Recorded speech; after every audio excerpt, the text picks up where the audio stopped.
Uyghur cemaat erbabı İsmail Yusupov.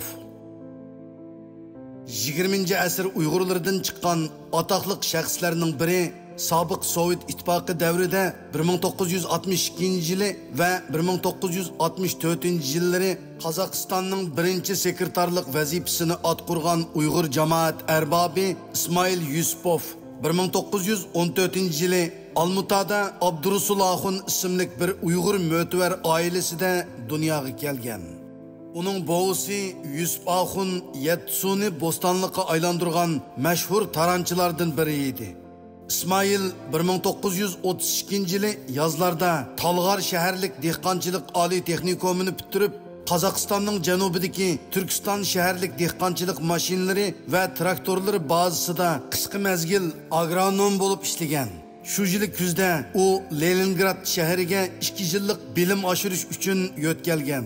1934 yili kuzda qaytib kelgandan keyin mazkur mashinsozlik bazasining direktori bo'lgan. 1936 yili Abdulla Rozbaqiyevning tonishtirishi bilan mansibi o'sib, Janubiy Qozog'iston oblasti qurilish va yer boshqarish boshqarmasining boshlig'i bo'lgandan sirt, yana mazkur oblastlik suv idorasining boshlig'i bo'lgan. 1940 yili u harbiy xizmatga chaqirtilib, Minsk harbiy maktabining siyosiy va askariy texnikumiga o'qishga yo'tkalgan. 1941 yili 22 iyun Gitler Sovet ittifoqiga tuyuqsiz hujum qilgandan keyin 27 yoshlik İsmail atalmış vatanni qo'g'dash urushiga safarbar qilinib, eng oldingi safga avatilgan. Uning boshqarish, tashkillash va o'rinlashtirish qobiliyatini bayqab qolgan Sovet komandirlari uni G'arbiy frontdagi bir zarbidor atratning siyosiy komissari qilib tayinlagan. Ular shaharning yenidagi muz tutgan Loga deb atiladi. Ko'lning muz tutganligidan foydalanib, chanalarni ishqa silib, pat-pat tuyuqsiz hujum qilish orqali Germanlarning yaqin qirg'oqdagi askarlarini keyniga chekindirgan. İsmail Yusupovning urush qismi 1943 yili 18 yanvardan toki 1944 yili 18 yanvargacha to'liq bir yil o'zidan necha yuz hassa kuchlik dushman bilan tirkishib turib, shaharning dushman qo'liga tushib ketishini qo'g'dab qolgan. Sovet ittifoqi hukumati uning bu shaharni ozod qilishdagi to'ppisini ko'zda tutib, uni oldi bilan bir nahiyaning sekretari qilib tayinlagan. Uzun o'tmayla u butun Janubiy Qozog'iston oblastining birinchi qo'l partkom sekretari bo'lgan. 1944 yili kuzda u yana Qozog'iston Respublikasi suv ishlari ministri bo'lgan. Bu chaqda u amdili 31 yoshga kirgan bo'lib, cho'ng urushning oldi keynida eng yuqori darajalik harbiy, siyosiy va ma'muriy huquq tutgan oz sondagi turkiy tillik kadrlardan biri bo'lib qolgan. Urush oxirlashgandan keyin Sovet ittifoqining yezi egilik va dehqonchilikqa bo'lgan ehtiyoji kuchaygan. İsmail bir Uyg'ur pushti bo'lish sifati bilan Qozog'istonning dehqonchilik va suvchilik ishlarining taraqqiyotini ilgari surgan. Bu to'hpillari keyincha uning Qozog'istonning birinchi qo'l sekretari bo'lishida turtkilik rol o'ynagan edi.